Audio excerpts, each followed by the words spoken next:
I ask you to take your Bibles now and turn to Romans chapter 4. Our title this morning is Living by Faith. We're going through the first chapters of the book of Romans, and faith or law, faith or works. What is it? And let me encourage you, if you have not been here for this series and you would like to get this series, it's available for you free on DVD by contacting the church office. And I don't say that so you get to listen to me. I say that so that you can study the book of Romans. Because Romans is so crucial for the Christian life. You need to understand this book. And in Romans chapter 4, we've already read the first 12 verses. I'd like you to follow along now to our text for this morning, starting with verse 13. Here's what it says.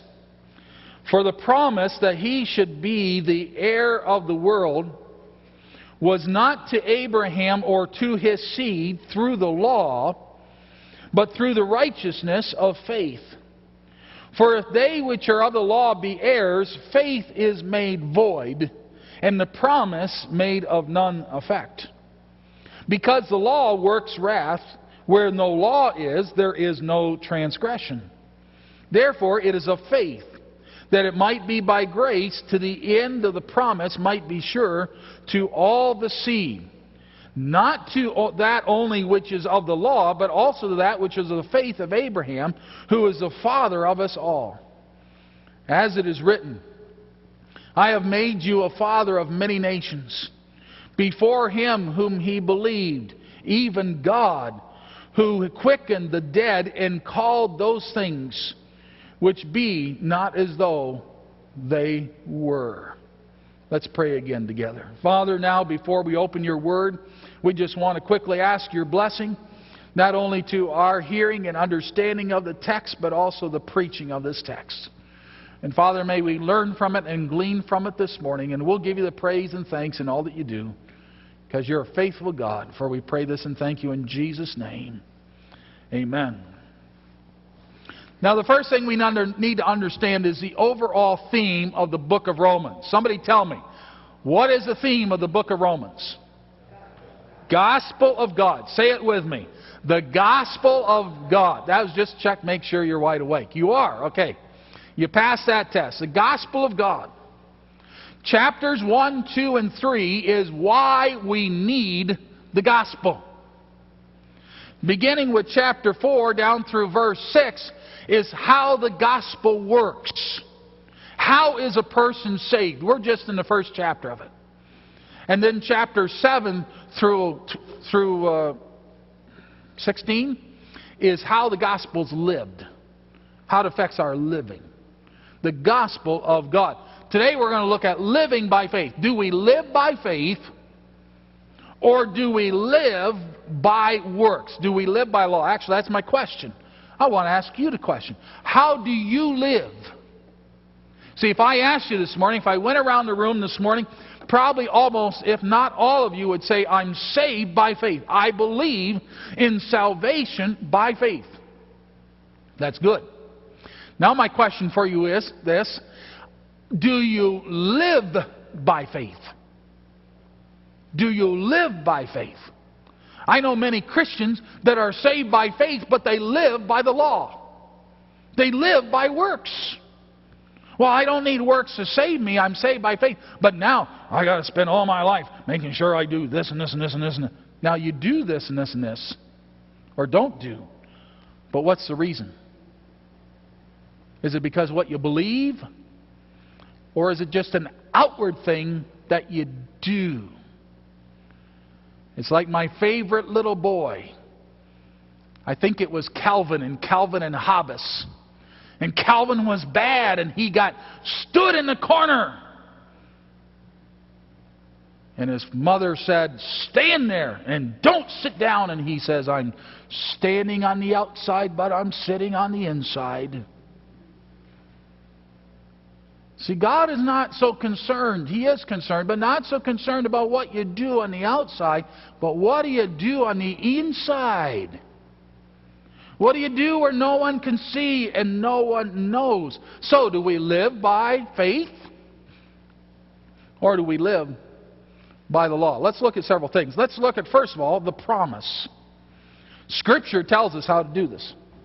Verse 13, for the promise that he should be the heir of the world was not to Abraham nor to his seed through the law, but through the righteousness of faith. Let's go back to Abraham. We read the first 12 verses because Abraham is so crucial. How was Abraham saved? And we see that in Genesis chapter 15, it says that Abraham believed God and it was counted to him for righteousness. And we see that back in chapter 12, Abraham was about 75 years old when God told him to get out of where he was, of Ur of the Chaldees, and go to a place that I shall show you. Move. Leave your country. Go to a place where nobody knows you. I wonder, was this the first scenario, the first case of illegal immigration? I don't remember him applying for a passport or a visa. Of course, they didn't have any borders hardly in those days either. So Abraham gets up at God's command, goes to Canaan, which he didn't even know where he was going, and he believed God, and it says in chapter 15, at age 85, that it was counted to him for righteousness. Now the question in the first 12 verses is, when was Abraham circumcised? Is circumcision part of salvation? Is the law part of salvation? That was the debate going on, and frankly, it's still the debate going on even in this town today, this morning.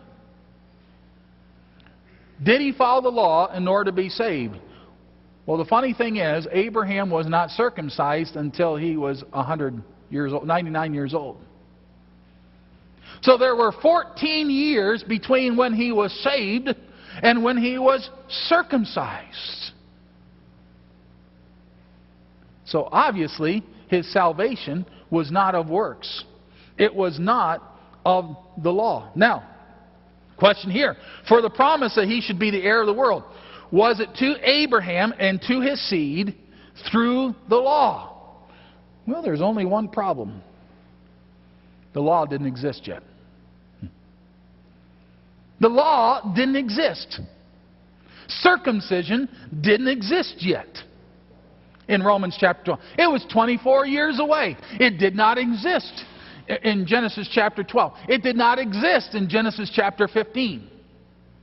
And matter of fact, the law of Moses, in which circumcision becomes even a greater part of, is not until the days of Moses on Mount Sinai, which is hundreds of years away. So how did Abraham live his daily life? Was it by the law or was it by faith? Ladies and gentlemen, it had to be by faith. Why? Because the law didn't exist. It didn't exist. Let me ask you something. How did President Lincoln get to his appointments? Did he go by A, car, B, rail, or C, air, in airplanes? Well, that's an easy one, because A, cars didn't exist yet, and C, airplanes didn't exist yet, so how did he get there? He got by rail. Somebody says, oh, I'm sure he flew. It's probably Air Force One. It might have been Iron Horse One, but it wasn't Air Force One. No, that's a no-brainer. It's just as simple here. Abraham did not live his faith, his life by the law. He did not live it by works. He lived it by faith because there wasn't any other way. The law and those things did not exist yet. So the promise, it was promised to him not through the law, but through righteousness of faith, which we find in Genesis chapter 15. Number 2 is the problem. There's always a problem. You know, it's wonderful to have surgery. Just make sure your surgeon never goes, oops. Or if the surgeon goes, uh-oh, what do we do now? That's not good. I want to be under for those. Verse 14. If they which are of the law are heirs, faith is made void. And the promise is made of none effect. Because the law works wrath, and where there is no law, there is no transgression. If they which are of the law are heirs, what does he talk about? He talks about the physical heirs in Genesis 12 and Genesis 15. He talks about the physical heirs of Abraham. In Genesis 12, he says, everywhere you plant your feet, he says, I will give you that land. He says, you see the stars of the sky. I will make your seed like that stars of the sky, like the sand of the sea. He says, I will bless you that bless them, that bless you. I will bless them that bless you. I will curse them that curse you. We need to watch out in America. This is a dangerous road we're going on right now, where we are no longer always backing Israel. Now, I'm not talking about backing them blindly, but we need to be their supporter. Because if we're not, we're doomed. Okay? When did he make this? Did he make this because of the law? Well, you guys have been such good law followers. You followed the law of Moses. Moses wasn't even thought of yet. The circumcision hadn't even been started yet. There were no laws yet given by God to Israel. Oh, by the way, Israel didn't exist yet. How was it? It was all by faith. Are they which are the law be heirs? So if you get it all, if you get to be heirs by the law, guess what? Your faith is made void. And the promise made of none effect. Did you ever work in a job where the boss also has a son or daughter working in the job? That can be a difficult situation. Because what if you are working, you're a co-worker, you and the son and the boss's son is the only other worker. And you work 8 hours a day, 40 hours a week. And let's say for round numbers you get paid $1,000 a week. Say, well, I'm getting paid, all right. And that's what you're getting paid. But if you're not there for 1 hour, you get docked an hour. Or if you're not there for 2 hours, you get docked. Or if you're not working up to snuff, then your boss says to you, listen, I think we're going to have to reduce your wages. Because you're just not working out real well and not earning what you're supposed to. Meanwhile, the son is there, and the son comes in late, leaves early, hardly does any work, takes cat naps and breaks 3 hours long, and yet gets paid just the same. You say, that's not fair. Right, it's not fair. It's not fair for those of us who believe God and it's been counted to us for righteousness, and we work and live for God, get the same as those who happen to be born in and did a couple of things like circumcision and go to a couple temple things, and they get all the same blessings. You say, but why am I doing what I'm doing? Why am I living for God like I am? If all I have to do is be born a Jew and I get all the blessings, why bother believing? There's no reason. He says, they are the law, if they are the law, are heirs, and faith is made void. The promise made of none effect, because the law works wrath. The law points out sin. That's the purpose of the law. Not to bring blessing, and not to bring salvation. Where there is no law, there is no transgression. So that's the problem. It just doesn't work both ways. It doesn't work both ways. The promise is to those who believe. The promise is those who have faith. The problem is, if you have it by the law, then your faith is, well, might as well be worthless. But, thirdly, what is the possible? Look at verses 16 and 17.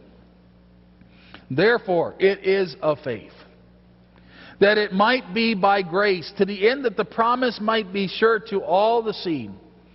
Not to that only which is of the law, but that also which is of the faith of Abraham, who is the father of us all. In verse 16, we see that this living faith is worldwide. It is worldwide. Notice that it is by faith. Ephesians 2:8 says, "For by grace are you saved," what? Through faith. Faith is the avenue. Faith is the avenue by which we receive God's grace. Faith is the avenue by which we receive God's grace. It is God's grace that saves us. That's how you can say that it is nothing of ourselves. Our faith is just simply the channel by which we receive it. You're not saved because you believe. You're saved because God gives you salvation by His grace. And that's what He's saying here. Therefore, it is by faith, or you could say through faith, that it might be by grace. That is the source. To the end that the promise might be sure to all the seed. Why did God save Abraham before he was circumcised? Because Abraham was to be the father of all that believe, not just the Jews. He's our Father as well. And I told you a little story, and if you missed it, you can ask me later or get the DVD. But I remember I didn't understand that early in my Christian life. And I was looking at the Jew and Gentile. Well, we're not the father of Abraham. He's not our father. Yes, he is. Because he's the father of all of them that believe, both to the Jew and to the Gentile, because for 15 years there were no Jews and Gentiles. He says here, to the end that the promise might be sure to all the seed, not to those that only are of the law, but also to those which are of faith of Abraham, who is the father of us all. He is the father, he is the physical father to all that are Jewish. He is. He's their patriarch. He's their ancestor. Physically. And if they're a believer, he's their ancestor spiritually. And so he says it came by faith, we live by faith, not by works. So that the promise, and we are of our father Abraham, not to those that are just under the law, but everyone that believes. And Abraham, it is the faith of Abraham. He believed God, it was counted to him for righteousness, who is the father of us all. And the second thing we see is, in the possible, it's not only worldwide, but it's written.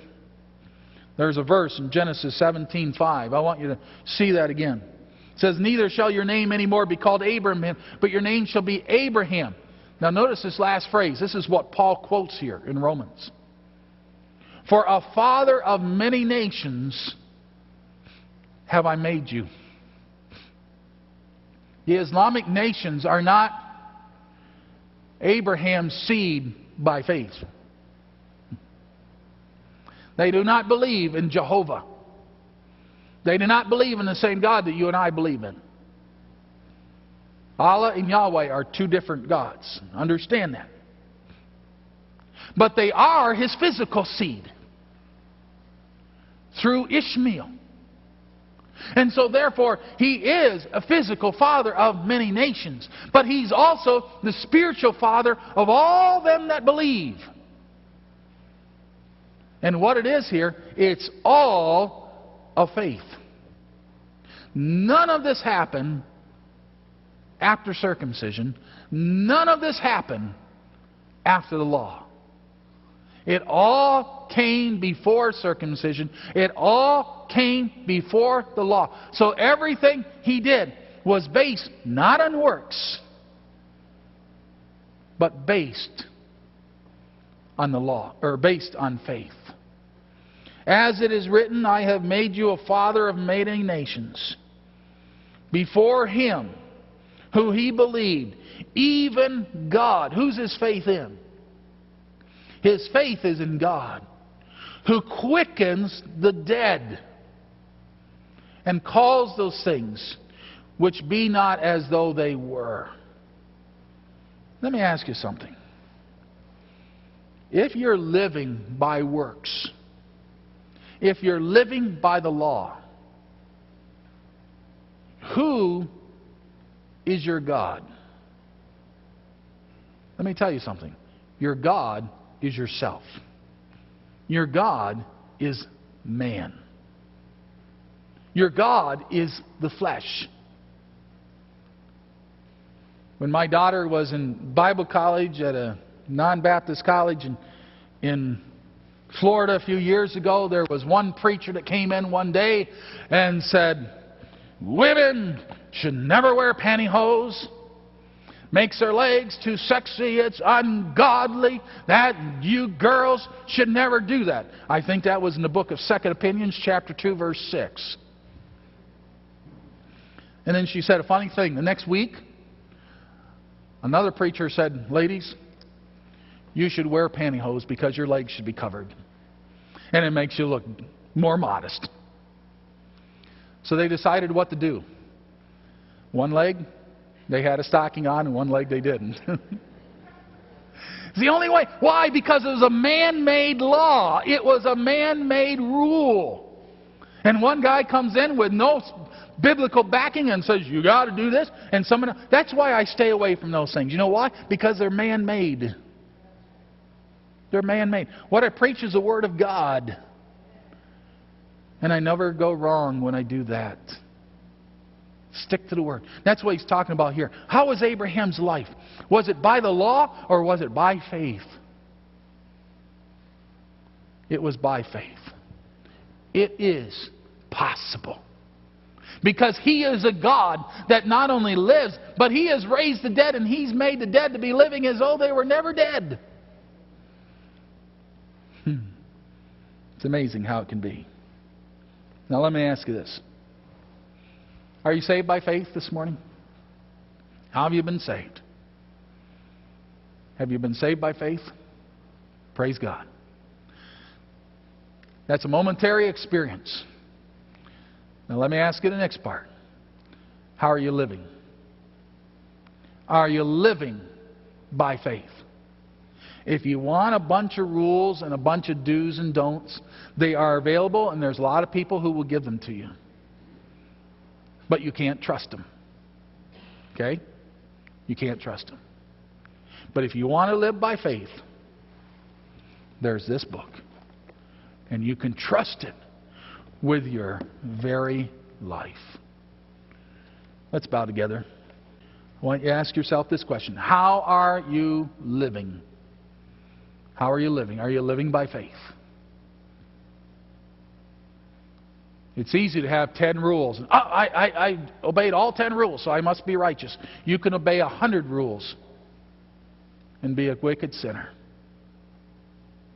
Are you obeying God and His Word that never changes? Father, thank you this morning for salvation by faith. Thank you for the eternal cross of Jesus Christ, which teaches us not only how to be saved, but also how to live. Thank you for the privilege of serving you. Father, I pray as we enter into the communion service that you might make it a blessed time of fellowship together. And we'll thank you in Jesus' name. Amen.